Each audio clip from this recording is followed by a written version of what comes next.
বাকি একটা জিনিস খারাপ রাখলে যারা শোনে, আমি নিজে তো আওয়াজ ক্লিয়ার পাচ্ছি না, আপনারা কতটুকু ক্লিয়ার বুঝতে পারছেন আল্লাহ ভালো জানে। তো অল্প কিছু টাকা বাঁচে, বাকি মাহফিলের রৌনকটাই নষ্ট হয়ে যায়। এমনকি আমি যদি আগে জানতাম যেরকম হালত হবে, আমি দাওয়াতে রাখতাম না। কারণ মাহফিলে দাওয়াত রাখতে আমি সির্ফ একটা কথাই বলি যে সাউন্ডটা যাতে ভালো থাকে। আমার এক পয়সা দিলে দেন, না দিলে না দেন, সমস্যা নেই। খাবার দাবার খাওয়ালে খাওয়ান, না খাওয়ালে না খাওয়ান, কোনো সমস্যা নেই। উপরন্তু বেশিরভাগ জায়গায় খাইও না। কিন্তু একটা জিনিসের চাহিদা থাকে যে অন্তত মাইকটা যাতে ঠিক থাকে, কথা বলে যাতে এত এত বলার পরও যাতে একটু সহজে বলা যায়। তো যাই হোক, যেটা হওয়ার হয়ে গিয়েছে। কর্তৃপক্ষ হয়তো বুঝে করেছেন বা না বুঝে করেছেন। তো এখন আমি সির্ফ রমজানকে সামনে রেখে মৌলিক দু একটা বার্তা দিব ইনশাআল্লাহ, এরপর আলোচনা রীতি টানবো। এক নম্বর বিষয়, রমাদানুল মুবারক এমন এক মহিমান্বিত মাস, এমন এক গুরুত্বপূর্ণ মাস, যেই মাসের জন্য আল্লাহ রসুল সাল্লাল্লাহু আলাইহি ওয়াসাল্লামের কোন সাহাবী 6 মাস আগ থেকেও দোয়া করতেন।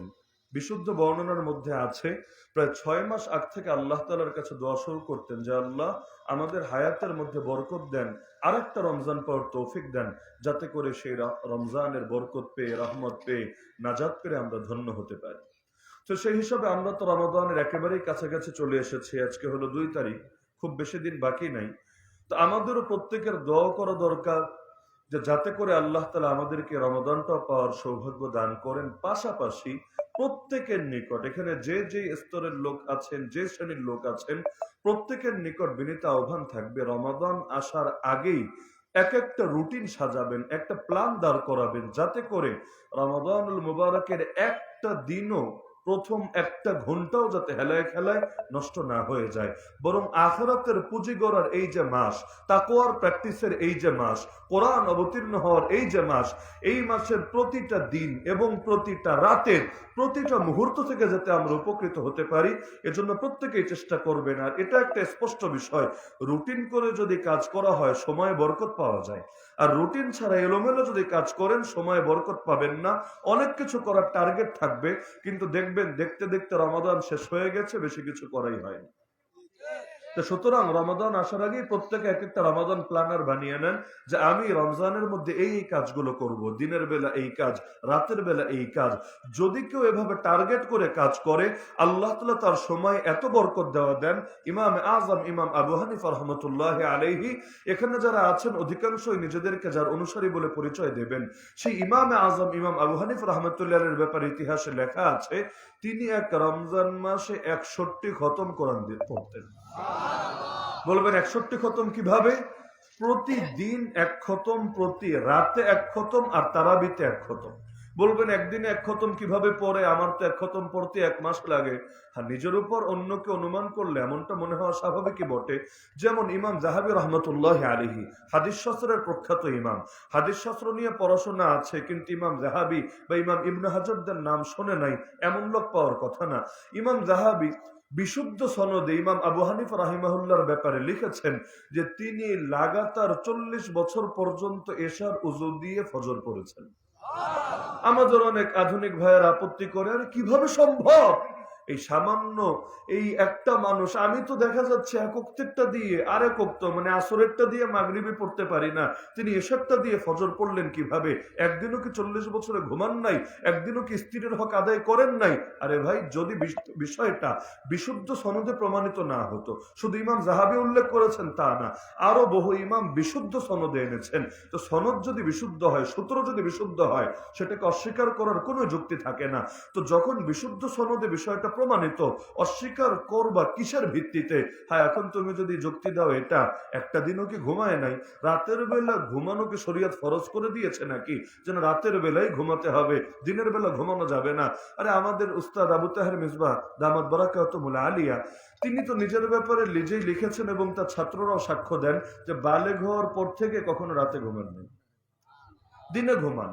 আরো কত বুজুর্গ, সিলেটের একাধিক বুজুর্গের ব্যাপারে আমরা জেনেছি যে রাতে কেউ কেউ তো এমন ঘুমানি না, কেউ কেউ সামান্য একটু সময়, যতটুকু না হলেই না ঘুমান। তাদের ঘুমের টাইমটা হলো ফজরের পরে ইশরাক পরে কিছু সময়ের জন্য বিশ্রাম করেন, ইশরাকের পর তারা শয্যা গ্রহণ করেন, দেখা যায় কেউ 10টা 11টা পর্যন্ত বিশ্রাম করেন, তারপর দিনের কাজগুলো করেন। কিন্তু রাতের সময়টা ইবাদতের জন্য আর লেখালেখি আর ইলম চর্চার জন্য আলাদা করে এটাকে অক্ষ করে রাখেন। কারণ রাতের নিরিবিলি সময় কাজে যে বরকত পাওয়া যায়, এটা দিনের এই কর্মব্যস্ততা হাউকাও চিল্লির মধ্যে পাওয়া যায় না। যেহেতু আমাদেরও লেখালেখির সঙ্গে সম্পৃক্ততা আছে, আমরা নিজেরাও দেখেছি রাতের বেলা কাজে আর 2 ঘন্টা 3 ঘন্টা কাজে যে বরকত পাওয়া যায়, দিনে কখনো লম্বা টাইম পেলেও দেখা যায় সেটা হয় না। একটু পর মোবাইলে কল আসবে, একটু পর বাচ্চা আসবে, একটু পর এক ছাত্র আসবে পড়া বোঝার জন্য, একটা না একটা ঝামেলা চলতেই থাকে।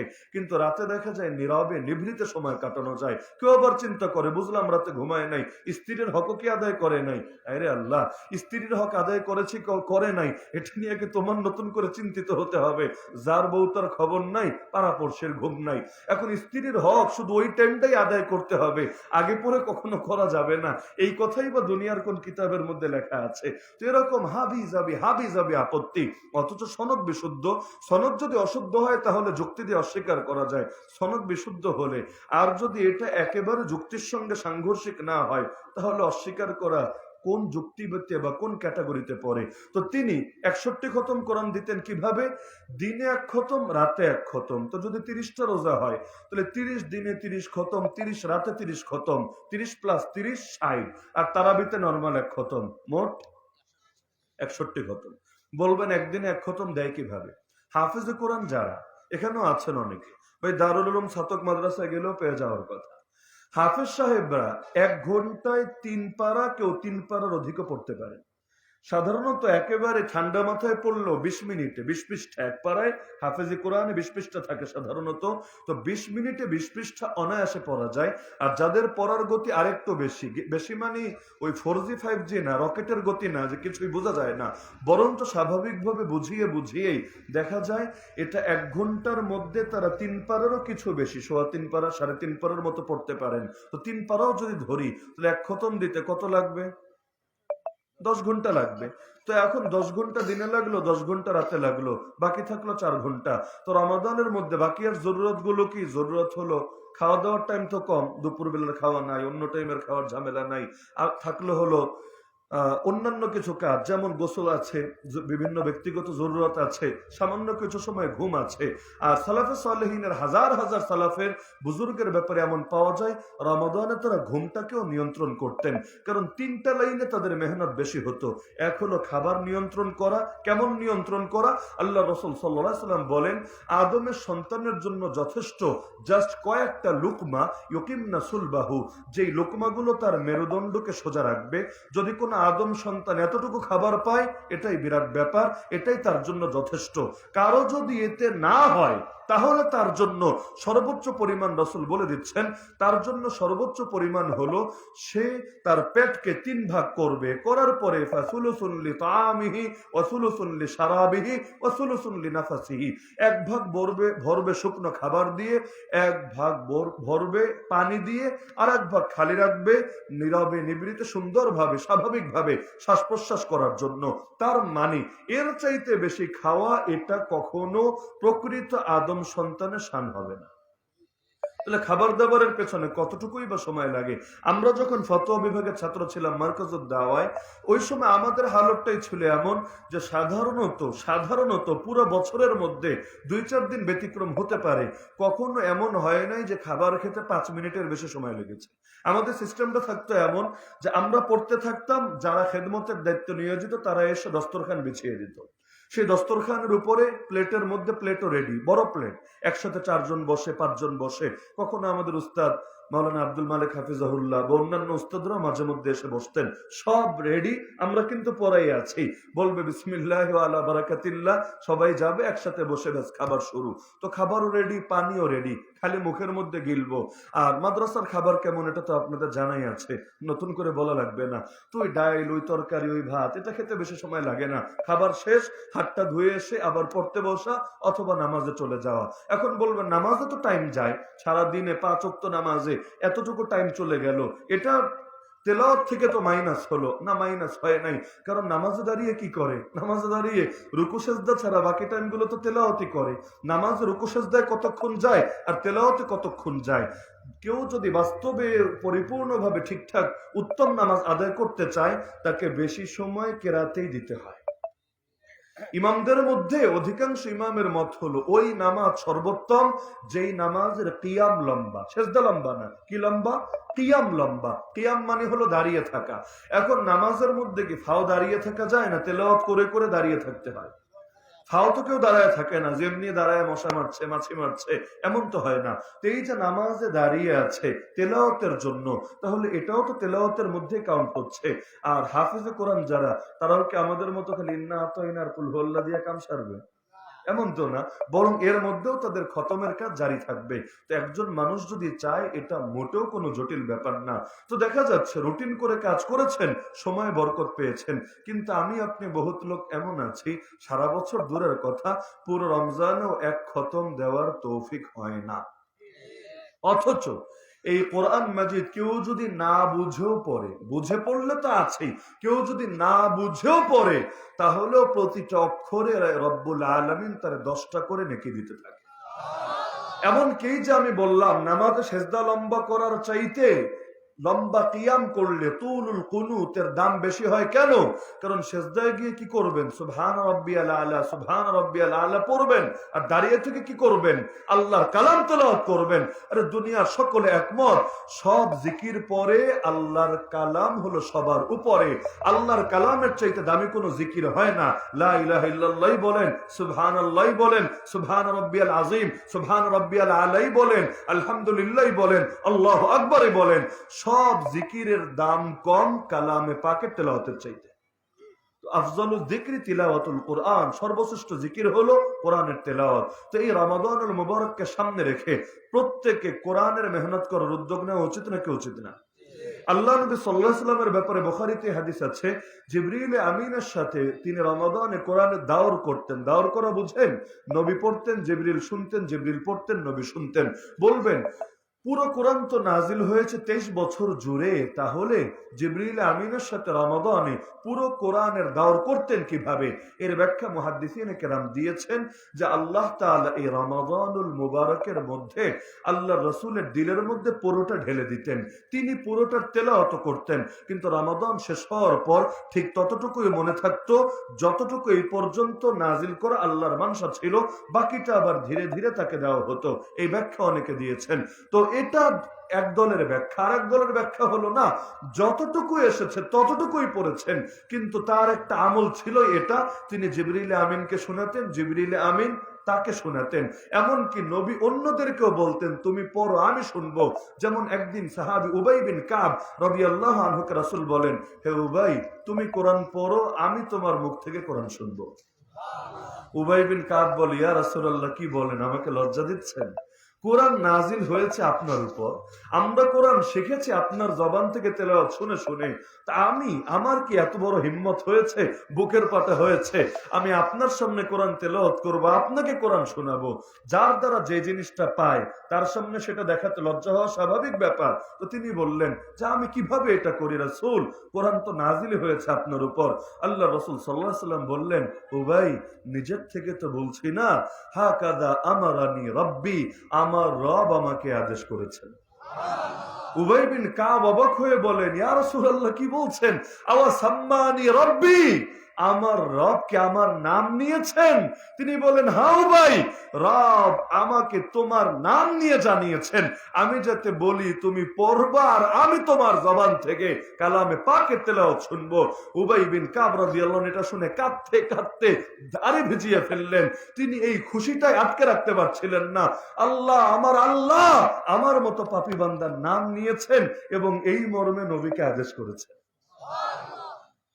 শুধু বান্দা আল্লাহর স্মরণ করে এমন না, বান্দা যখন আল্লাহকে স্মরণ করে আল্লাহ বান্দাকে স্মরণ করে।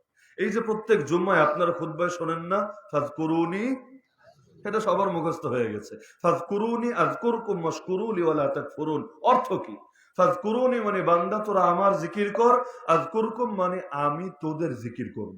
জিকির মানে স্মরণ করা। বান্দা তোরা আমাকে স্মরণ কর, আমি তোদেরকে স্মরণ করব।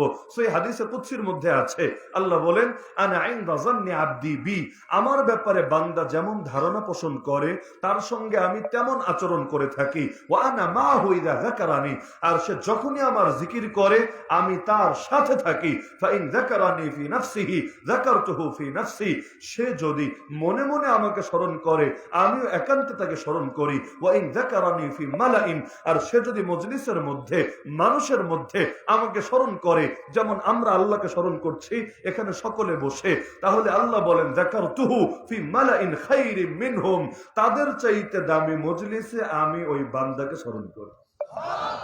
এমন ভাবে স্মরণ করে, হাদিসের মধ্যে আছে যেখানে আল্লাহর আলোচনা হতে থাকে, রবের জিকির হতে থাকে, কেউ যদি এর পাশ দিয়ে যাওয়ার সময় ভাবে আচ্ছা আমিও একটু বসে যাই, আমিও দেখি এখানে কি হচ্ছে। অনেকে হয় না এমন, বাস্তবে সে শ্রোতা না, কিন্তু এখন পাশ দিয়ে যাওয়ার সময় দেখছে যে এখানে আল্লাহকে নিয়ে আলোচনা হচ্ছে, ভাবলো আমিও একটু বসি, আমিও একটু শুনি। তাহলে আল্লাহ যখন ফেরেশতাদেরকে পাঠান এই ঘোষণা দিয়ে যে তোমরা গিয়ে বলো কুমু মাগফুরান লাকুম কদ বুদ্দিলাত সাইয়্যাতিকুম হাসানাত, আরে তোরা মজলিস থেকে উঠবি এমন ভাবে তোদের সব পাপকে মাফ করে দেওয়া হয়েছে, শুধু তাই না তোদের গুনাহগুলোকেও নেক আমল দ্বারা বদলে দেওয়া হয়েছে।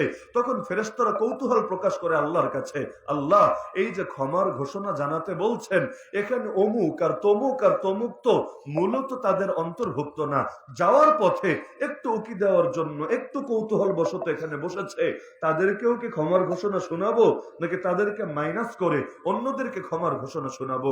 আল্লাহর রাসূল হাদিসের মধ্যে জানাচ্ছেন, আল্লাহ তাআলা তখন বলে দেন হুমুল কওমু লা ইয়াশকা জালিসুহুম, আরে এরা এমন সৌভাগ্যবান সম্প্রদায় এদের সাথে এসে যারা বসে তারা কপাল পোড়া হয় না। তো জিকিরের মজলিসটা এত দামি, এজন্যই তো রাসূল বলেন যে যেই মজলিসে আল্লাহর আলোচনা হয়, আল্লাহকে স্মরণ করা হয়, হাফাতহুমুল মালাইকা, ফেরেশতারা তাদেরকে ঘিরে নেয়। আপনারা আছেন এখানে, চতুর্দিক থেকে ফেরেশতারা আপনাদেরকে ঘিরে নিয়েছে। ওয়া গাশিয়াতহুমুর রাহমা, রহমত আপনাদেরকে আচ্ছাদিত করে ফেলেছে। ওয়া নাযালাত আলাইহিমুস সাকিনা, রবের বিশেষ প্রশান্তি আপনাদের উপর নাজিল হয়েছে। ওয়া যাকারাহুমুল্লাহু ফীমান ইনদা, আর আল্লাহ তার নিকটবর্তী ফেরেশতাদের কাছে আপনাদেরকে নিয়ে আলোচনা শুরু করে দিয়েছে। তাহলে জিকিরের কত দাম, এজন্যই তো সেই হাদিসের মধ্যে আছে বান্দা নামাজে দাঁড়িয়ে যদি বলে আলহামদুলিল্লাহি রাব্বিল আলামিন, সমস্ত প্রশংসা আল্লাহ যিনি সমস্ত জাহানের রব, মানব জগৎ, জিন জগৎ, উদ্ভিদ জগৎ, প্রাণী জগৎ, জড় জগৎ, যত জগৎ হতে পারে সব জগতের রব আল্লাহ, ওই আল্লাহর জন্যই সমুদয় প্রশংসা। আমার রাসূল বলেন দ্বিতীয় আয়াতে যাওয়ার আগেই আল্লাহ জবাব দিয়ে ফেলেন হামিদানি আবদি, আরে দেখো আমার বান্দা আমার প্রশংসা করেছে। যদি এমন হয় কোন ছেলে অনেক বড় হয়েছে, আন্তর্জাতিক কোন স্টেজে সে গিয়ে কথা বলছে, সেখানে তার বাবাকে, তার এলাকার কোন চাচাকে স্মরণ করেছে, এটা সে দেশে বসে কোন ভিডিও ইউটিউবে ফেসবুকে দেখেছে, তাহলে শুধু যে নিজেই দেখবে তা কিন্তু না, সে বলবে দেখো দেখো তোমরা দেখো আমার ছেলে আন্তর্জাতিক মজলিসে গিয়ে আমি পাপির কথাটা স্মরণ করেছে। গর্বে বুকটা বড় হয় নাকি হয় না? হয়। তো এখন আল্লাহ তাআলা এটা করেন বান্দার ক্ষেত্রে। বান্দা যখন বলে আলহামদুলিল্লাহ রাব্বিল আলামিন, আল্লাহ বলেন দেখো হামিদানি আবদি, আমার বান্দা আমার প্রশংসা করেছে। বান্দা বলে আর রহমানির রহিম, আরে চেননি আমার আল্লাহ রে, আমার আল্লাহ রহমান, আমার আল্লাহ রহিম, তিনি পরম করুণাময়, তিনি চিরদয়ালু। তৃতীয় আয়াতে যাওয়ার আগে আল্লাহ জবাব দিয়ে দেন আসনা আলাইয়া আবদি, আমার বান্দা আমার গুণগান গাচ্ছে। এরপর তৃতীয় আয়াতে বলে মালিকি ইয়াউমিদ্দিন, আমার রব বিচার দিবসের মালিক। তখন চতুর্থ আয়াতে যাওয়ার আগে আল্লাহ জবাব দিয়ে ফেলেন মাজ্জাদানি আবদি, দেখো আমার বান্দা আমার গৌরব বর্ণনা করছে। চতুর্থ আয়াতে গিয়ে বলে ইয়াকা না'বুদু ওয়া ইয়াকা নাস্তাঈন, ইবাদত করি একমাত্র আপনার, আর সাহায্য চাই একমাত্র আপনারই কাছে। পঞ্চম আয়াতে যাওয়ার আগেই রব জবাব দিয়ে ফেলেন হাযা বাইনি ওয়া বাইনা আবদি ওয়া লিআবদি মা সাআল, এটা আমার মাঝে আর আমার বান্দার মাঝে, বান্দা তুই যা চেয়েছিস আমি তোরে দিয়ে দিলাম। তো এভাবে প্রতিটা আয়াত পরে অন্য আয়াত বলার আগেই রব্বুল আলামিন জবাব দিতে থাকেন। আচ্ছা আমি শুধু একটা বিষয়ে সতর্ক করে দেই আপনাদেরকে, যদি বাস্তবে এই সহিহ হাদিসের উপর ঈমান থেকেই থাকে যে একটা আয়াত পড়তে দেরি, রবের জবাব আসতে দেরি না, তাহলে প্রতিটা আয়াত কি মহব্বতের সাথে পড়া উচিত নাকি হেলায় খেলায় পড়া উচিত? এটাই তো যুক্তির দাবি। কারণ যেই কথাকে মূল্যায়ন করছেন, তাও কে মূল্যায়ন? দুনিয়ার কোন প্রধানমন্ত্রী না, কোন রাষ্ট্রপতি না, আর ইউরোপ আমেরিকার কোন প্রেসিডেন্ট না। যেই কথাকে মূল্যায়ন করছেন রব্বুল আলামিন, সেই কথা কত সুন্দরভাবে উপস্থাপন করা দরকার আমাদেরকে। সেই ছোটবেলায় যখন তারাবি পড়াতাম, আমাদের শেখ নিয়মিত প্রতি রমজানের আগে নসিহত করতেন, শোনো বাবা, এই যে তারাবির নামাজে কোরআন তেলাওয়াত করবা, প্রতিবার নিজের নিয়তকে যাচাই করে নিবা, ইখলাসকে যাচাই করে নিবা। খবরদার এজন্য সুন্দর করে তেলাওয়াত করবা না যে মুসল্লিরা বাহবা দেবে, মাশাআল্লাহ বলবে, হাদিয়া ভালো পাওয়া যাবে, আগামীতে দাওয়াত কনফার্ম হবে। এজন্য যদি সুন্দর করে তেলাওয়াত করো, এটাও এক ধরনের শিরিক হবে। আরে তেলাওয়াত করবে এজন্য যে রব শুনছেন, আমি শোনাচ্ছি। দুনিয়ার মানুষকে শোনাতে গেলেই কত সুন্দর করে পড়ি, রব শুনছেন। কারণ নামাজ মানে হলো রবের সঙ্গে কানাকানি। আরে আমরা তো আর মেরাজে যেতে পারবো না ওই সিদরাতুল মুনতাহা অতিক্রম করে। আমাদের জন্য মেরাজই হলো নামাজ।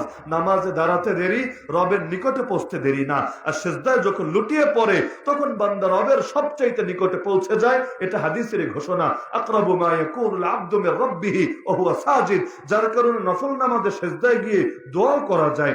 যদি নফল নামাজে সিজদায় গিয়ে দোয়া করে, আশা করা যায় সেই দোয়া আল্লাহ ফিরাবেন না। তবে শর্ত হলো, আবার নিজের বাংলা ভাষায় কাঁচা ভাষায় দোয়া না, দোয়া দুই ভাবে করতে পারেন নফল নামাজের সিজদায়। এক হলো ওই দোয়াগুলো করবেন যেগুলো কোরআনে বা হাদিসে আছে, আরবি দোয়া। আর যদি আপনার আরবিটা ওই ক্ষেত্রে খুব বেশি জানা না থাকে, মনে মনে স্মরণ করবেন, তাতেও হয়ে যাবে। কিন্তু বাংলা কথাগুলো অথবা ইংলিশে, উর্দুতে, ফার্সিতে, ওখানে সিজদায় পড়ে দোয়া করা উচিত না। কেন? কারণ হাদিসের মধ্যে স্পষ্ট আছে যে নামাজের মধ্যে মানুষের স্বাভাবিক কথাবার্তা চলে না। লা ইয়াসলুহু ফিহা শাইউন মিনাল কালাম। তো সেইখানে যেহেতু স্বাভাবিক মানুষের কথাবার্তা চলে না, সুতরাং নামাজে দোয়া করলো মাসুর দোয়া। ওই আমরা যেমন দুরুদের পরেও যেটা পড়ি, নাম কি? দোয়া মাসুরা। মাসুর মানে বর্ণিত, কোরআনে বর্ণিত বা হাদিসে বর্ণিত। আমরা পড়ি আল্লাহুম্মা ইন্নী যালামতু নাফসি যুলমান কাসীরা। কারো যদি মনে চায় অন্য যে কোনো বর্ণিত দোয়া পড়বে, কোনো সমস্যা নাই। সময় বেশি পেয়েছে, 2টা 4টা দোয়া পড়েছে, কোনো সমস্যা নাই। কিন্তু আমাদের হালত হলো এমন, নামাজের পরে নিজেরা যে দোয়া করি ওটা নিয়ে খুব আবেগ আছে, নামাজের ভেতরে দোয়া নিয়ে আবেগ নেই। বাস্তব না কেউ বাস্তব? দোয়া কুনুত কয়জন মানুষ আবেগ নিয়ে পড়ে আমাকে বলেন? আরে আবেগ নিবে কোত্থেকে? দোয়া কুনুতে যে কি দোয়া করে আল্লাহর কাছে, এটা জানার আগ্রহ কোনোদিন জাগে? আরে যদি জেনে জেনে বুঝে বুঝে দোয়া করেন, দোয়া তখন দিল থেকে আসবে। আর যদি না বুঝে না বুঝে দোয়া করেন, দোয়া খালি মুখ থেকে বের হবে। মুখের দোয়া আর বুকের দোয়া কি এক হবে? বলেন না, মুখের দোয়া বুকের দোয়া এক হবে? তো যে কোনো জিনিস যদি আপনি দিল থেকে উচ্চারণ করেন, হাদিসের মধ্যে আছে ইন্নাল্লাহা লা ইয়াকবালু দুআ কলবিন গাফিলিন লাহিন। আল্লাহ উদাসীন অন্তরের দোয়া কবুল করেন না।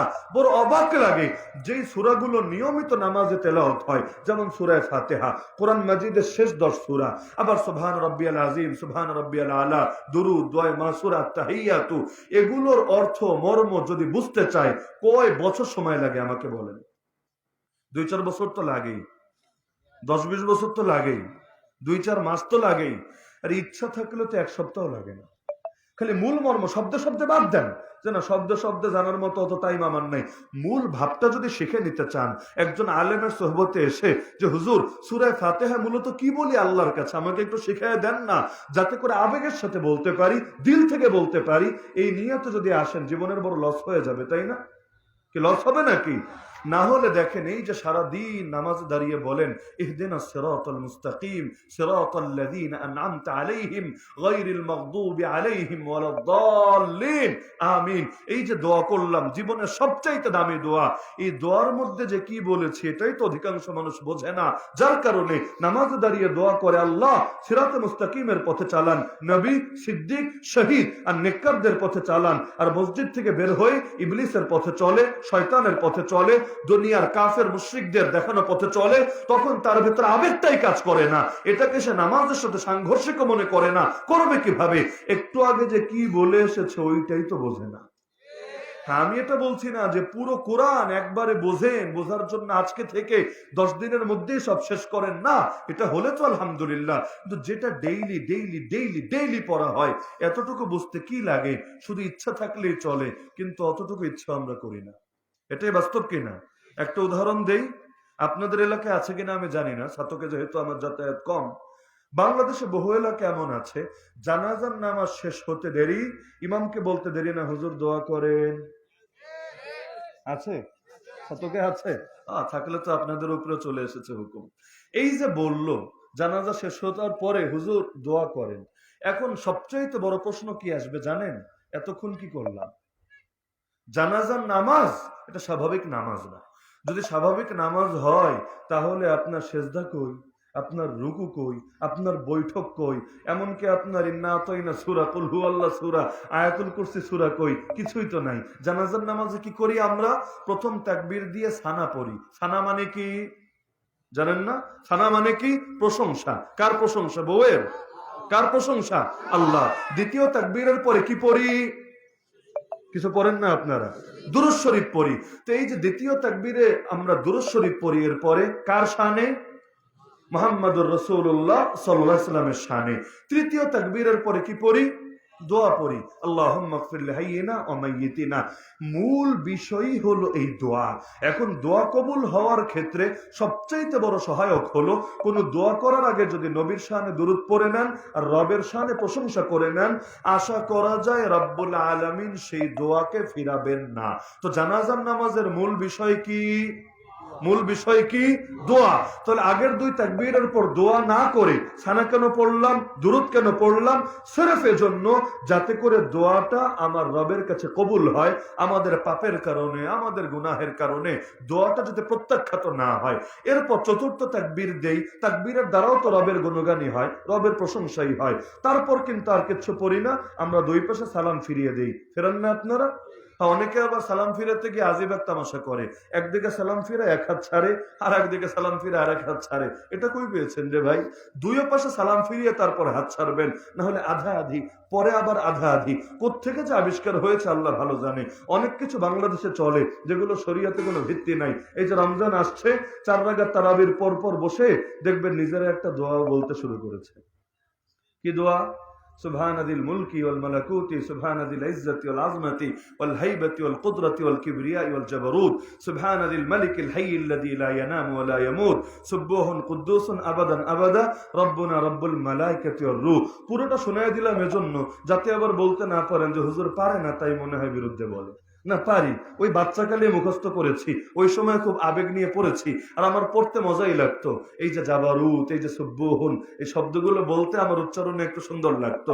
কিন্তু এই যে দোয়াটা 4 রাকাত পর পর যে পড়তে হবে, কোন আয়াতে আছে, কোন হাদিসে আছে, কোন সাহাবীর আমলে আছে? হ্যাঁ, এর অর্থ খারাপ আমি তা বলছি না, অর্থ ভালো, নিঃসন্দেহে ভালো। এবং এভাবে কেউ যদি আল্লাহর প্রশংসা করে অবশ্যই উত্তম একটা প্রশংসা হবে। তাফসীরের এক বর্ণনায় দেখা যায় যে ফেরেশতারা রব্বুল আলামিনের প্রশংসা করে এই বাক্যে, ভালো কথা। কিন্তু কোন জিনিস ভালো হলেই সেটাকে কোনো জায়গায় ঢুকাইয়া ফিক্স করে দেওয়া যায় না। যেমন বাথরুমে ঢোকার দোয়া আছে না? আছে কি না? কি দোয়া? এখন কেউ যদি এখানে অন্য দোয়া ঢোকায়, সুবহানাকাল্লাহুম্মা বিহামদিকা ওয়া তাবারাকা ইসমুকা ওয়া তাআলা জাদ্দুকা ওয়া লা ইলাহা গায়রুক, যদি জিজ্ঞাসা করেন কি রে এই দোয়া পড়লি কেন, বলবে কেন খারাপ কিছু পড়েছি নাকি? দোয়ার অর্থ খারাপ নাকি? এই দোয়া তো আছে, হাদিসে আছে, তাহলে এখানে পড়তে কি সমস্যা? ভাইরে ভাই, দোয়া ভালো, কোনো সন্দেহ নাই, কিন্তু যেখানে যেটা দেওয়া ওখানে ওটা করবা। আরেকটা জিনিস টেনে এনে তোমাকে করতে কে বলেছে? বাংলাদেশের কিছু মসজিদ আছে, এদিকে আছে কিনা আমি জানি না, আর আজানের আগে দুরূদ শরীফ পড়ে, আছে নাকি এদিকে? আসসালাতু ওয়াসসালামু আলাইকা ইয়া রাসূলুল্লাহ, আসসালাতু ওয়াসসালামু আলাইকা ইয়া হাবিবাল্লাহ। আজকেও আসার পথে দেখেছি, এই যে রানীগঞ্জ ব্রিজ হয়ে জগন্নাথপুরের রোড দিয়ে প্রথম যে দিরাই মাহফিলে গিয়েছি, এ যাওয়ার পথে আমি আজানে মানে সুনামগঞ্জ এরিয়ার মধ্যেই শুনেছি যে আজানের আগে এভাবে দুরূদ শরীফ পড়ে। ওদেরকে গিয়ে যদি জিজ্ঞাসা করেন কি রে আজানের আগে এভাবে দুরূদ শরীফ পড়লি কেন, কি জবাব দিবে জানেন? ইমোশনাল আলাপ, মানে গায়ের জোরে যেন সাব্যস্ত করবে। বলবে কেন দুরূদ শরীফ পড়লে তোর জলে? তুই কি ওয়াহাবি? তুই কি খারেজি? আমি দুরূদ শরীফ পড়েছি, খারাপ কিছু করেছি নাকি? দুরূদ শরীফ যত বেশি পড়বা আল্লাহর কাছে তত দামি হবা। একবার দুরূদ পড়লে 10-10টা রহমত নাজিল হবে আল্লাহর পক্ষ থেকে। কথা তো সত্য, কথা নিয়ে কোনো দ্বিমত নাই। কিন্তু এখানে যে দুরূদটা তুমি নিয়ে লাগালা, এটাকে উত্তম নাকি অনুত্তম? যদি বলো উত্তম, বুঝছেন, যদি বলো উত্তম, এই উত্তমটা নবী বুঝলো না, আবু বকর, ওমর, ওসমান, আলী বুঝলো না, নবীর প্রায় 2 লাখ সাহাবীর কেউ বুঝলো না, তাবেঈরা কেউ বুঝলো না, 4 মাযহাবের কোন ইমামরা বুঝলো না, উম্মতে 1000 বছরে কেউ বুঝলা না, তুমি বুঝলা, তোমার পীরে বুঝলা, তোমাদের মাথা খুলে জাদুঘরে সাজিয়ে রাখা দরকার। তাহলে এই হাদিসের অর্থ কি হবে? আল্লাহ রাসূল বলেন, মা মিন শাইইন ইউকাররিবুকুম মিনাল জান্নাতি ওয়া ইউবাইদুকুম আনিন নার ইল্লা কাদ বুয়িনা লাকুম। এমন কোন জিনিস নাই যা তোমাদেরকে জান্নাতের নিকটে পৌঁছাবে আর জাহান্নাম থেকে দূরে সরাবে, কিন্তু সেটা তোমাদেরকে খুলে খুলে বয়ান করে দেওয়া হয় নাই। হাদিসের অর্থটা স্পষ্ট, যত উত্তম আছে সব বলে দেওয়া হয়েছে, যত অনুত্তম আছে সব জানিয়ে দেওয়া হয়েছে। আর সব যদি নাই জানায়, ইসলাম পরিপূর্ণ হয় কিভাবে? ইসলাম পরিপূর্ণ হওয়ার মানে তো এটা যে সব জানিয়ে দেওয়া হয়েছে। আচ্ছা, ইসলাম পরিপূর্ণ হয়েছে কবে? খাজা বাবার যুগে না রাসূলের যুগে? কোন যুগে? কোন যুগে? রাসূলের যুগে। এবং বিদায় হজের ভাষণে এই যে প্রায় 100 লক্ষ সাহাবীর সামনে নবী কিন্তু প্রশ্ন ছুড়েছিলেন, তোমরা বলো আমি সব পৌঁছিয়েছি কিনা, আমি হাল বাল্লাগতু, আমি কি সব পৌঁছে দিয়েছি, তোমরা বলো। 3বার প্রশ্ন করেছেন। উপস্থিত সকলে একযোগে কণ্ঠে কণ্ঠ মিলিয়ে বলেছে, অবশ্যই আপনি সব পৌঁছে দিয়েছেন। এরপর নবী আসমানের দিকে তাকিয়ে বলেছেন, হে আল্লাহ ফাশহাদ, আপনিও সাক্ষী থাকেন, আপনার বান্দারা বলেছে আমি কিছু গোপন করি নাই, সব পৌঁছে দিয়েছি। তো যদি এটা মানেনি নবী সব পৌঁছে দিয়েছেন, তো নবী যা পৌঁছিয়েছেন তার মধ্যে এটা নাই, তো তাহলে এটা যে উত্তম, এটা কি আপনার হাইব্রিড মস্তিষ্ক নতুন করে আবিষ্কার করেছে?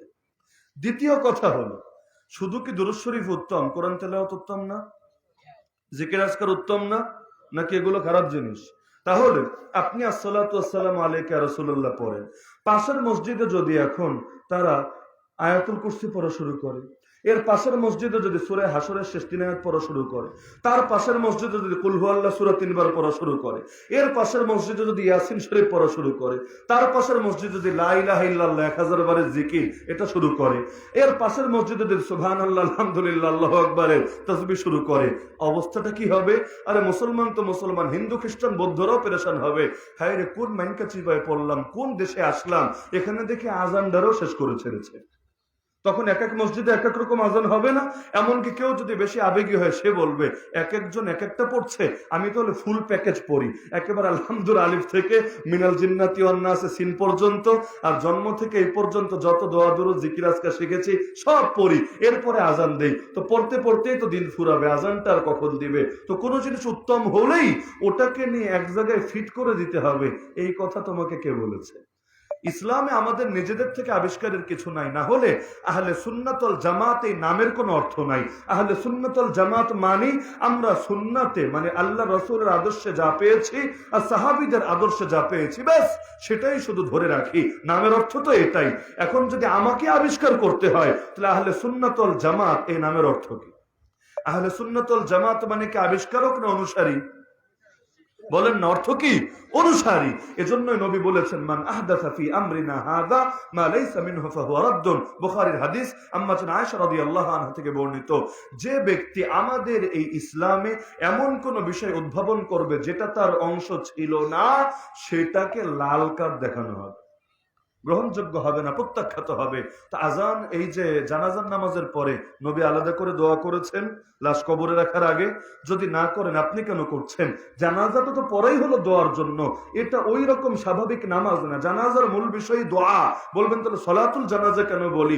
দোয়াউল জানাজা না বলে সলাতের শাব্দিক অর্থই দোয়া। সলাতের শাব্দিক অর্থ কি?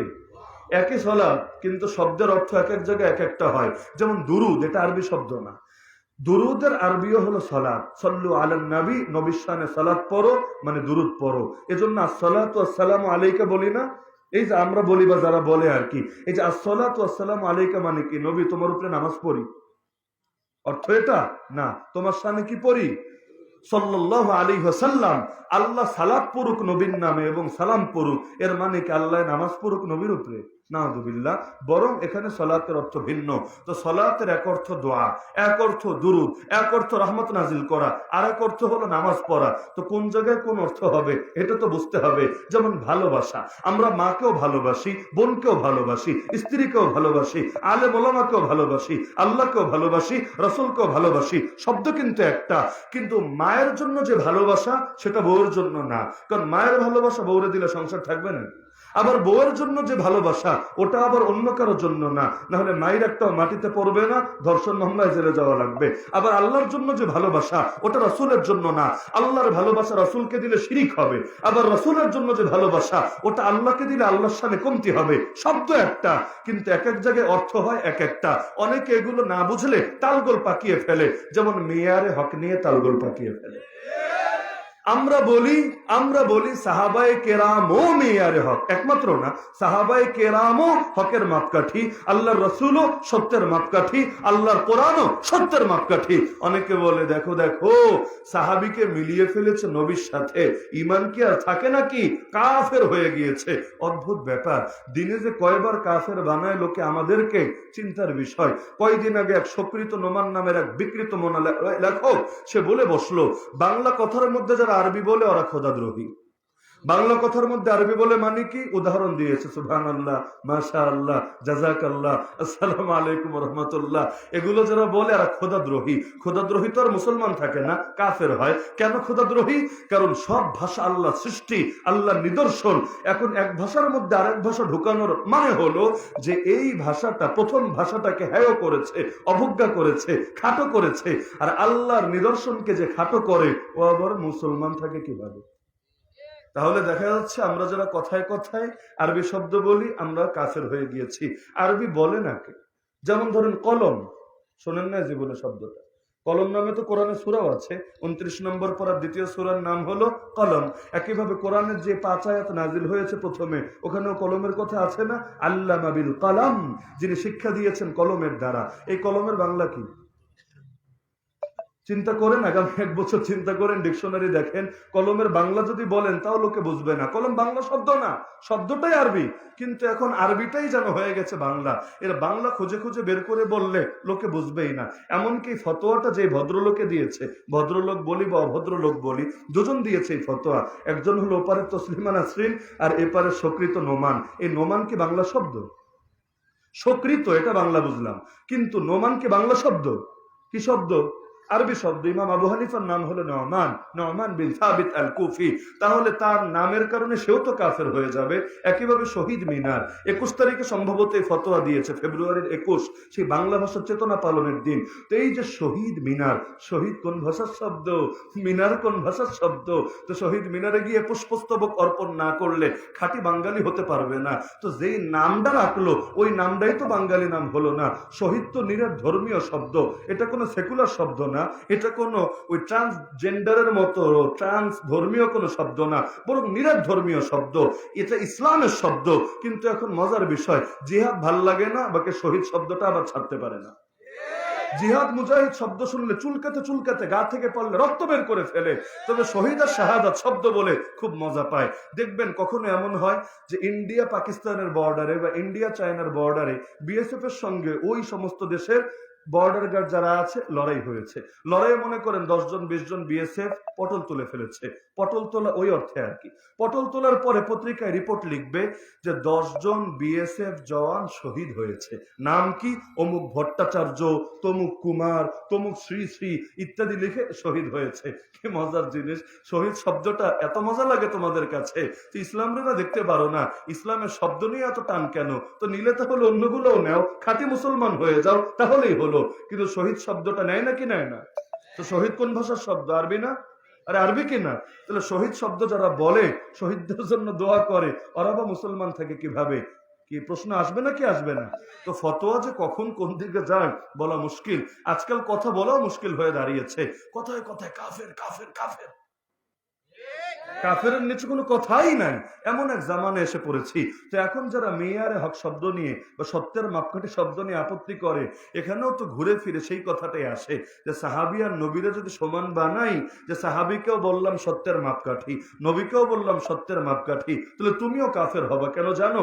কারণ তুমি বললা আল্লাহর কোরআনও মাপকাঠি, নবীর সুন্নাও মাপকাঠি, তো তুমি তো নবীরা আল্লাহ সমান বানায় দিলা। আপত্তি আসবে নাকি আসবে না? বলবে না না, ওখানে মাপকাঠি শব্দের অর্থ আলাদা, এখানে মাপকাঠি শব্দের অর্থ আলাদা। আল্লাহ সবার উপরে, তার সঙ্গে কারো তুলনা হয় না। ওখানে বুঝলা, এখানে বুঝলা না। ভালোবাসা শব্দ একটা, অর্থ সব জায়গায় এক হয় না। কিন্তু আমরা এটা আকপর দেখে বুঝে নেই কোন জায়গায় কোন অর্থ নিতে হবে। তো সত্যের মাপকাঠি আল্লাহ, এটাও কোরআন দ্বারা প্রমাণিত। সত্যের মাপকাঠি রাসূলুল্লাহ, এটাও কোরআন দ্বারা প্রমাণিত। সত্যের মাপকাঠি সাহাবীরা, এটাও কোরআন দ্বারা প্রমাণিত। বলবেন কিভাবে প্রমাণিত? আমি বলবো কত দলিল লাগবে আপনার। একেবারে শুরু থেকে আসেন, খুলেন সূরা বাকারা আয়াত নম্বর 13। এখানেই তো স্পষ্ট, আমিনু কামা আমানান নাস, তোমরা ঈমান আনো সেভাবে যেভাবে সাহাবীরা ঈমান এনেছে। তার মানে ঈমানের মানদণ্ড বানানো হলো সাহাবীদেরকে। একই সূরা আয়াত নম্বর 137 আল্লাহ বলছেন, ফাইন আমানু, লোকেরা যদি ঈমান আনতে পারে, কেমন ঈমান? বিমিথলি মা আমানতুম, যেমন ঈমান তোমরা সাহাবীরা এনেছো, ফাকাদ ইহতাদাউ, তবেই তারা হেদায়েত প্রাপ্ত হবে। না হলে কি হবে? ওই যে 72টা জাহান্নামী দল, ইসলামের নাম লাগানোই 72টা জাহান্নামী দল, তাদের কারো না কারো অন্তর্ভুক্ত হবে। তো রব্বুল আলামিন যাদেরকে ঈমানের মাপকাঠি বলে ঘোষণা করলেন, যে ঈমান যতক্ষণ তাদের ঈমানের মতো না হবে ততক্ষণ হেদায়েতের কোনো সুযোগই নাই, হেদায়েত প্রাপ্ত হওয়া যাবে না। তাহলে আল্লাহর ফতোয়ার উপর ফতোয়া কে দিতে পারে? এখন কেউ যদি বলে এখানে কি মাপকাঠি হুবহু এই শব্দটা বা আরবি মেয়ার শব্দটা আছে কিনা, আমি বলবো হুবহু শব্দ যদি খোঁজো তাহলে কোরআনে তাওহীদ শব্দ কোথায় আছে, আকীদা শব্দ কোথায় আছে, নামাজ, এই নামাজ নুন মিম আলিফ যা, এই শব্দটা কোথায় আছে?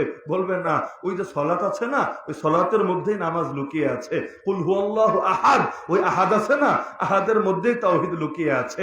ওই যে কোরআন ঈমান শব্দ আছে না, ঈমান শব্দের মধ্যে আকীদা লুকিয়ে আছে। তো কথা তো একই হলো। কোরআনের মধ্যে যেখানে বিমিসলি মা আমানতুম, সাহাবীদের ঈমানের মতো ঈমান আনলে ঈমান কবুল হবে, এই কথার মধ্যেই তারা যে আমাদের ঈমানের মাপকাঠি, এটা লুকিয়ে আছে। যেমন কোরআনে হাদিসে কোথাও তাসাউফ শব্দ আছে নাকি? তাসাউফ শব্দ আছে, সুফি শব্দ আছে, কিয়ামত পর্যন্ত টাইম দিলাম, পারলে এনে দেখান। তো এখন যারা তাসাউফ আর সুফি এই শব্দগুলো বলে, দুই অর্থে বলে বাংলাদেশে। একদল তো বলে ওই শিরকি বেদাতি অর্থে, ভণ্ডরা, ওগুলোর কথা বাদ। কিন্তু আপনারা যারা বলেন তাসাউফ আর সুফি এই শব্দগুলোকে, যেমন শাহজালাল মুজাররদি ইয়ামানি সুফি ছিলেন না?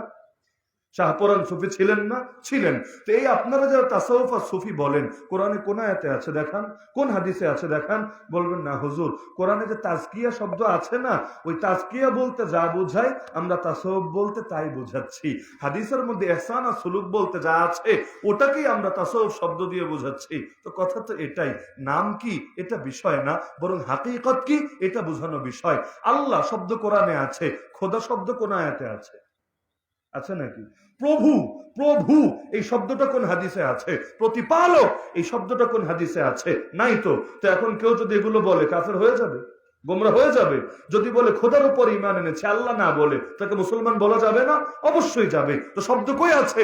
বলবে না, হুবহু শব্দ নাই, কিন্তু কোরআনে যে হাকিকত আছে এই শব্দে সেটাই ফুটে উঠেছে। তাহলে মেয়ার শব্দ, মাপকাঠি শব্দ, এই হুবহু এই শব্দ আল্লাহর ব্যাপারেও নাই, রাসূলের ব্যাপারেও নাই, সাহাবীদের ব্যাপারেও নাই। কিন্তু যে বাস্তবতা আছে ওই বাস্তবতা আল্লাহর ব্যাপারেও প্রযোজ্য, রাসূলের ব্যাপারেও প্রযোজ্য, সাহাবীদের ব্যাপারেও প্রযোজ্য। তবে মান এক না। যেমন ভালোবাসা সবার ব্যাপারেই বলি, সব ভালোবাসা এক না। তো আল্লাহ সবার উপরে, রাসূল আল্লাহর পরে, আর রাসূলের পরে যারা, তাদের নামই সাহাবা। কারো যদি এতে কোনো সন্দেহ থাকে, তার উচিত না আহলে সুন্নাত ওয়াল জামাত নাম ব্যবহার করা, বরং ওয়াল জামাত বাদ দিয়ে সে নাম বলবে। কেন? ওয়াল জামাত মানে কোন জামাত? কোন জামাত? সাহাবায়ে কেরামের জামাত। তো এখন বলল আমরা নবীর সুন্নাওয়ালা আর সাহাবীদের জামাতওয়ালা, তো নামের মধ্যেই তো লুকিয়ে আছে তুমি মাপকাঠি মানো নাকি মানো না। এখন আমাকে বলতে পারেন হুজুর, নবীকে মানলেই কি চলে না, এরপর তাদেরকে কেন মানা লাগে? আমি বলবো কমন সেন্স থাকলে সহজেই বুঝতে পারবে। কালেমা পড়েছে দুইজনের নামে, একজন আল্লাহ আর একজন রাসূল, লা ইলাহা ইল্লাল্লাহ মুহাম্মাদুর রাসূলুল্লাহ। এখন আল্লাহরও কিছু হক আছে, রাসূলেরও কিছু হক আছে। আল্লাহর হক যদি আদায় না করে তাও মুসলমান হয় না, রাসূলের হক যদি আদায় না করে তাও মুসলমান হয় না। আল্লাহর হক কিভাবে আদায় করতে হয় এটা শিখতে হয় রাসূলকে দেখে, কিন্তু রাসূলেরও তো কিছু হক আছে, আছে না? এমনকি রাসূল দুনিয়া থেকে চলে যাওয়ার পরেও কিছু হক আছে, যেমন এই যে খেলাফত ব্যবস্থাকে যে টিকিয়ে রাখতে হবে, আল্লাহ রাসূলের পরে আমির নির্ধারণ করতে হবে, ফিতনাগুলোকে নির্মূল করতে হবে, আল্লাহ রাসূলের এ ধরনের বহু হক, এমনকি মিরাস নিয়েও তো কিছু ঝামেলা হয়েছিল, এগুলোকেও কিভাবে সমাধান করতে হবে।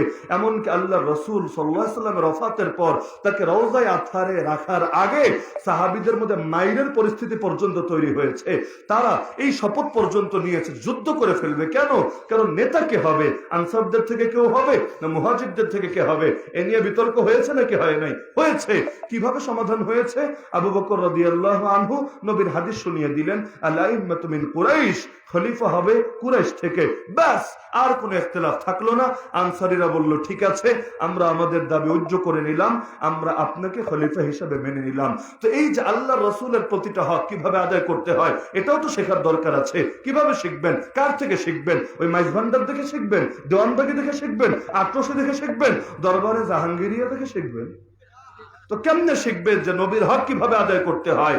এর জন্য সাহাবী লাগে। এটা আমার কথা না, নবীর কথা। নবী বলেন, আমার পরে যদি বেঁচে থাকো ইসলামের নামে অনেক ইখতিলাফ দেখবা। ইন্নাহু মান ইয়াইশ মিনকুম বাদি ফাসায়ারা ইখতিলাফান কাসীরা। যেমন আমরা দেখছি, এক ছাত্রকে ইসলামের কত ভার্সন আছে আল্লাহ ভালো জানে। ইসলামের নামে ইখতিলাফ আছে নাকি নাই? আছে নাকি নাই? খালি শাখাগত বিষয় না, মৌলিক বিষয় ঈমান আকীদা নিয়েও বিভিন্ন ভিন্নতা আছে নাকি নাই? নবী বলেছেন, আমার পরে বেঁচে থাকলে অনেক মত ভিন্নতা দেখবা। সমাধান কিভাবে করবা জানো? ফাআলাইকুম বিসুন্নতি ওয়া সুন্নাতিল খুলাফায়ে রাশিদিন আল মাহদিয়িন। আমার আদর্শ নিবা আর আমার পরে হেদায়েতের উপর প্রতিষ্ঠিত খুলাফায়ে রাশিদিনের আদর্শ নিবা। একটা বললেন না দুইটা বললেন? কেন দুইটা বললেন? মাঝখানে আবার এবং শব্দ আছে। এবং এবং মানে বুঝেন? আমি দুইটা বাক্য বলি, আপনারা আমাকে বুঝাইয়া দিয়েন। ব্যাকরণ না জানলেও বলতে পারবেন। একটা বাক্য হলো, আমার ভাই রাশেদ এসেছে। আর একটা বাক্য হলো, আমার ভাই এবং রাশেদ এসেছে। বাক্য কয়টা বললাম? একই হলো না, একটু পার্থক্য আছে। কি পার্থক্য? দ্বিতীয় বাক্যে একটা শব্দ বেশি আছে। কি শব্দ? আচ্ছা, আগের বাক্যে যে বললাম আমার ভাই রাশেদ এসেছে, মানে কি? আমার ভাই যে রাশেদও নাকি দুই ব্যক্তি? ব্যক্তি একটাই, ওই রাশেদই এসেছে আর ওই হলো আমার ভাই। তো পরের বাক্যে যে বললাম আমার ভাই এবং রাশেদ এসেছে, তার মানে কয়জন এসেছে? কিভাবে বুঝলাম? কিভাবে বুঝলাম? এবং শব্দ দিয়ে। যেমন এই যে এই বছর শিক্ষা সিলেবাসে আগে আপনারা যারা পড়ালেখা করেছেন, আপনারা বাচ্চাকালে বইগুলো পড়েছেন ইসলাম শিক্ষা নামে, নাকি? আমি ভুল বলছি? কি নাম ছিল? ইসলাম শিক্ষা। এখন নাম কি হয়েছে জানেন? ইসলাম ও নৈতিক শিক্ষা। হিন্দু ধর্ম ও নৈতিক শিক্ষা, বৌদ্ধ ধর্ম ও নৈতিক শিক্ষা, খ্রিস্ট ধর্ম ও নৈতিক শিক্ষা। বিশ্বাস না হলে স্কুলে গিয়ে চেক দেন, অথবা যাদের আত্মীয় স্বজন বা এলাকার ছেলেরা পড়ে ওদের বাসায় গিয়ে চেক দেন। আমি ভুল বললে আমাকে চ্যালেঞ্জ করেন, নাম চেঞ্জ হয়েছে নাকি হয় নাই? বলবেন হুজুর চেঞ্জ হয়েছে, এতে কি সমস্যা? আপনারা সবকিছুতে দোষ ধরেন। আরে আমরা ধরি না, তুমি আমাকে বুঝাও। এই যে ইসলামরে আলাদা করলো আর ও নৈতিক, ও নৈতিক, এই ও মানেই হলো ওটা আলাদা, যেটা সব ধর্মের সঙ্গেই চলে। আগামীতে কিছুকাল পর বলবে নাস্তিকতার সঙ্গেও চলতে পারে। তো ধর্ম কি আর নৈতিকতা কি? তো নৈতিকতা যে কোনটা এটা আমরা চিনবো কিভাবে? যে কোনো জিনিস চিনতে একটা মানদণ্ড লাগে নাকি লাগে না? আমার চোখে যেটা নৈতিক আপনার চোখে সেটা অনৈতিক হতে পারে নাকি পারে না? যেমন এক একজনের অভ্যাস এক এক রকম। ধরেন বাংলাদেশে যেটা নৈতিক কোন কোন জিনিস আমেরিকায় অনৈতিক, আবার আমেরিকায় যেটা নৈতিক ওদের মেয়েরা যে ধরনের পোশাক পরলে এটাকে নৈতিক বলবে, ছেলে আর মেয়ে রাস্তাঘাটে যা করলে লোকে এটাকে নৈতিক বলবে। দেখা হয়েছে? শুভেচ্ছা বিনিময়ের জন্য একটু চুমুটুমু খেয়েছে, হাতে হোক কপালে হোক, স্বাভাবিক ব্যাপার। যেমন ওই ফ্রান্সের এক প্রেসিডেন্ট এসেছিল না বাংলাদেশে, কি নাম? ইমানুয়েল ম্যাক্রো, অফি রেওয়ায়াতে নখরা ইমানুয়েল মাখো। মানে পত্রিকায় দুই রকম নাম লেখা। এখন আমি তো ভাষাবিদ না, কোনটা সহি উচ্চারণ জানি না। ইমানুয়েল ম্যাক্রো চন্দ্রবিন্দু দিয়া, অফি রেওয়ায়াতে নখরা ইমানুয়েল মাখো। এই বেড়া যাওয়ার আগে আমাদের প্রধানমন্ত্রীকে একটা ফ্লাইং কিস দিয়ে যায় নাই? এটা নিয়ে প্রচুর পরিমাণ সমালোচনা বিতর্ক হয় নাই? কারা করেছে সমালোচনা? হুজুররা? হুজুররা না, আম পাবলিকরাই করেছে, সেকুলাররা নাস্তিকরা পর্যন্ত করেছে। কেন? আরে এটা অনৈতিক। যত বয়স্ক মহিলা হোক, যদি 90 বছর না 100 বছরের কোনো মহিলাকেও রাস্তায় কোনো যুবক ফ্লাইং কিস দেখায়, মায়ের একটাও নিচে পড়বে? পাবলিক তো হাড্ডি গুড্ডি ভেঙে ওর হাতে ধরিয়ে দেবে। কিন্তু ফ্রান্সের সমাজে এটা কি অনৈতিক নাকি? পুরোপুরি নৈতিক। সে তো তার বিবেচনায় তার দেশেরটা এই দেশের উপর এসে চাপিয়ে দিতে চেয়েছে। তো এই যে এক সমাজে একটা নৈতিক, কিন্তু আরেক সমাজে সেটা অনৈতিক, এটাকে এই ভাষায় বলে এক এলাকার গালি আর এক এলাকার বলি। এগুলো কাগজে লিখে দিবেন কথার মধ্যে। এক এলাকার গালি আর এক এলাকার বুলি। তো এখন রাত তো অনেক হয়েছে, আগামীতেও যেহেতু এদিকে বিভিন্ন মাহফিল আছে সাতকে সুনামগঞ্জে, আমার একটা অনুরোধ থাকবে, আল্লাহর রাস্তায় দুইটা কাজ কখনো করবেন না। আমি বিনীতভাবেই বলছি, একটা কাজ হলো মাইকটা খারাপ রাখবেন না, 2 নম্বর কাজ আমার কথার মধ্যে ব্রেক দিবেন না, যত জরুরত হোক। এমনকি যদি আমার ফ্যামিলির কেউ অ্যাক্সিডেন্ট করে, ওটা আমাকে কথার মধ্যে আল্লাহর রাস্তায় এনে বলবেন না, এটা আগে বলেন বা পরে বলেন। কিন্তু মাঝখানে একবার ব্রেক দিলে আমি আবার গিয়ারটা ফেলতে পারি না, এটা ব্যক্তিগত একটা দুর্বলতা। এখন যদিও জরুরি কথাই বলেছে, কিন্তু এখন আমি যে আবার কথাটা শুরু করব, এটা আমার জন্য একটু মুশকিল ব্যাপার। তো যাই হোক, মূল আলোচনা থাক। যেহেতু এটা মাদ্রাসার মাহফিল, দারুল উলুম ছাতক মাদ্রাসা, তো এই মাদ্রাসাটা মাত্র নতুন হয়েছে, 4 বছর বয়স। এই মাদ্রাসার খেদমত করা সকলের নৈতিক দায়িত্ব না? অবশ্যই নৈতিক দায়িত্ব। খেদমত অনেক ভাবেই হয়, পয়সা দিয়ে তো খেদমত করবেন ইনশাআল্লাহ। পাশাপাশি এই মাদ্রাসাটা যাতে আবাদ হয়, ধীরে ধীরে দাওরায়ে হাদিস পর্যন্ত উত্তীর্ণ হয়, প্রতিটা ক্লাসে যাতে পর্যাপ্ত ছাত্রও থাকে, এবং সারা দেশের আলেম ওলামারা এসে এখানে স্বাধীনভাবে ইলমের একটা বাগান গড়ে তুলতে পারে, এজন্য এটা এলাকাবাসীর কাছে আমানত। আল্লাহ রসুলকে আমরা পাই নাই, কিন্তু নবীর বাগানগুলোকে যদি আমরা সেবা করতে পারি ইনশাআল্লাহ, এগুলো আমাদের আখিরাতের নাজাতের জরিয়া হবে। তো এই মাদ্রাসাকে প্রত্যেকে নিজের ঘরের চাইতেও বেশি আপন মনে করবেন। আপনার ঘর, এটা আপনার ঘর, এটা নবীর ঘর, নবীর বাগান। এই মাদ্রাসাগুলো যদি ঠিকভাবে গড়ে ওঠে, এর দ্বারা সকলেই উপকৃত হবে ইনশাআল্লাহ। তো সুতরাং আল্লাহ তাআলা এই মাদ্রাসাকে কবুল করুন, আমাদের সবাইকে মাদ্রাসার খেদমতে লেগে থাকার তৌফিক দান করুন, আমিন। ওয়া আখিরু দাওয়ানা আলহামদুলিল্লাহি রাব্বিল আলামিন। সবাই দুরূদ শরীফ পাঠ করুন। জি।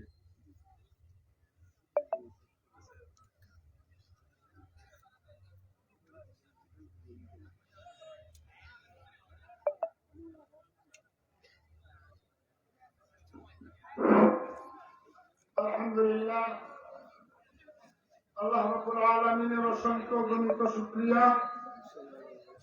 ভালো আছে? অল্প কিছুক্ষণের মধ্যেই বাইরে দোয়া হয়ে যাবে।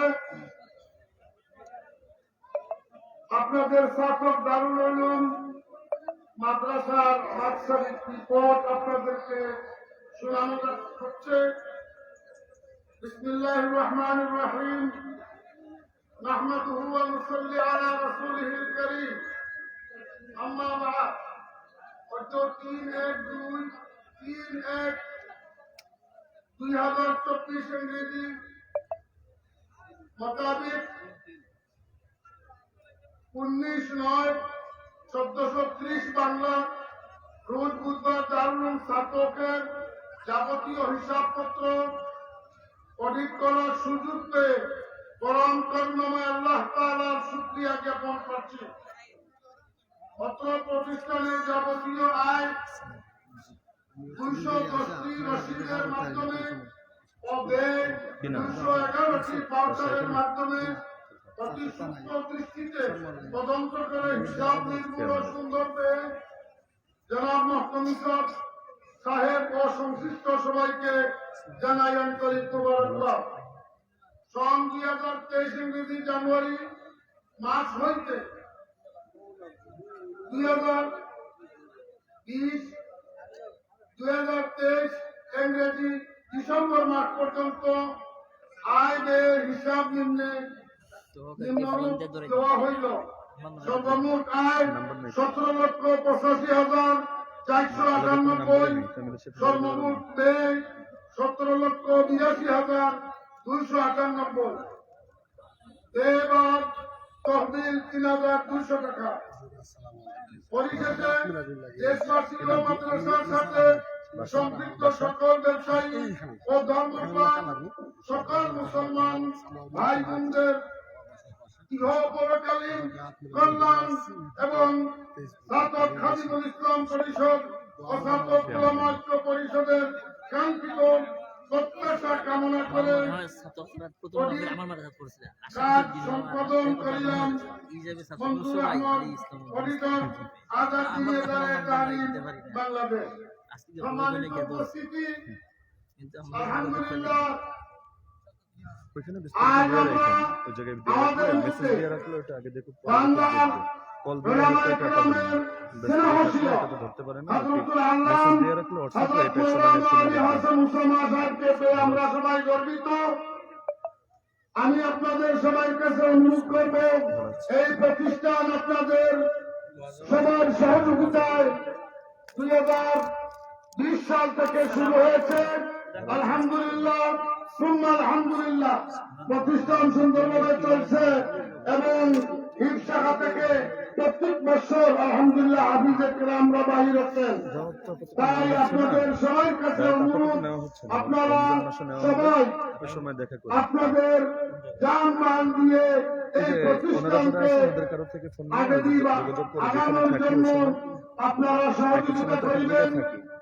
আজকে আমার ভাই অলিউর রহমান আমেরিকা প্রবাসী, উনি আমাকে ফোন করে বলেছেন $200 উনি দারুল ছাত্রকে পাঠিয়েছেন এবং মরহুম চেয়ারম্যান ফারুক সাহেবের ছেলে এবং উনার পরিবারের পক্ষ থেকে 10,000 টাকা দিয়েছেন এবং জনাব হাজি মানিক সাহেবের পক্ষ থেকে 2,000 টাকা দিয়েছেন এবং ভাই ইকবাল সাহেবের পক্ষ থেকে 500 টাকা দেওয়া হয়েছে। আলহামদুলিল্লাহ আপনারা সবাই যেভাবে এই প্রতিষ্ঠানকে সাহায্য সহযোগিতা করছেন, আমরা আশা করব ভবিষ্যতেও আপনারা এইভাবে সাহায্য সহযোগিতা করবেন।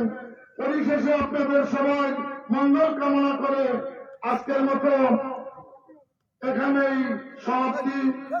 আল্লাহ রাব্বুল আলামিন আমাদেরকে সবাই কবুল করেন। হযরতের দোয়ার মাধ্যমে আমাদের মাহফিল সমাপ্তি হবে ইনশাআল্লাহ। সবাই দুরূদ শরীফ পাঠ করি।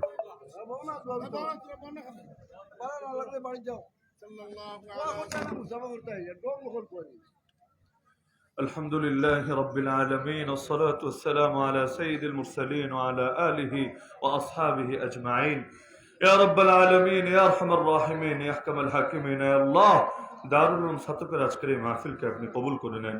আয় আল্লাহ আপনি আমাদের জিন্দেগির সকল গুনাহকে ক্ষমা করে দেন।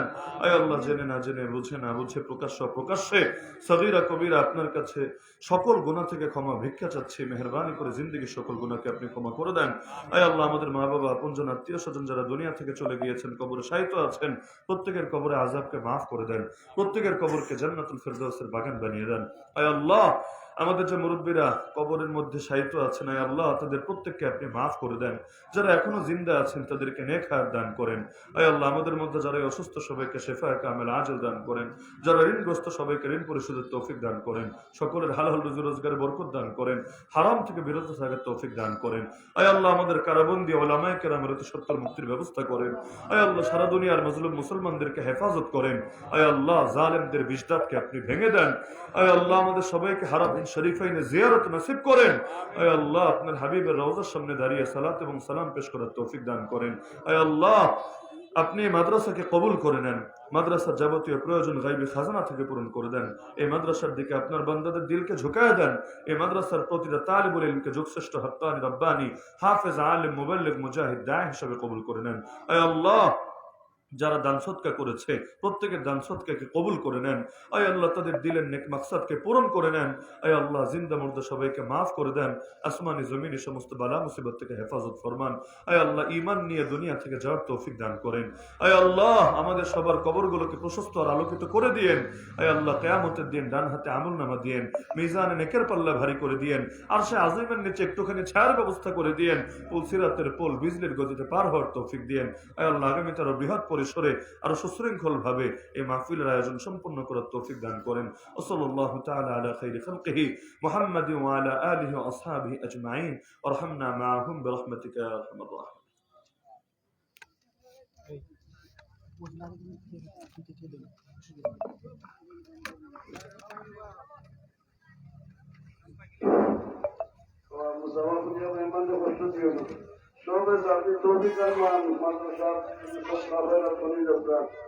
যাদের সামর্থ্য অনুযায়ী যারা ওখানে অবস্থায় বাকি কিছু ব্যবস্থা বলে দিবানে আল্লাহ তাআলা যারা সব কাফের তারা জান মাল আমল হায়াত আল্লাহ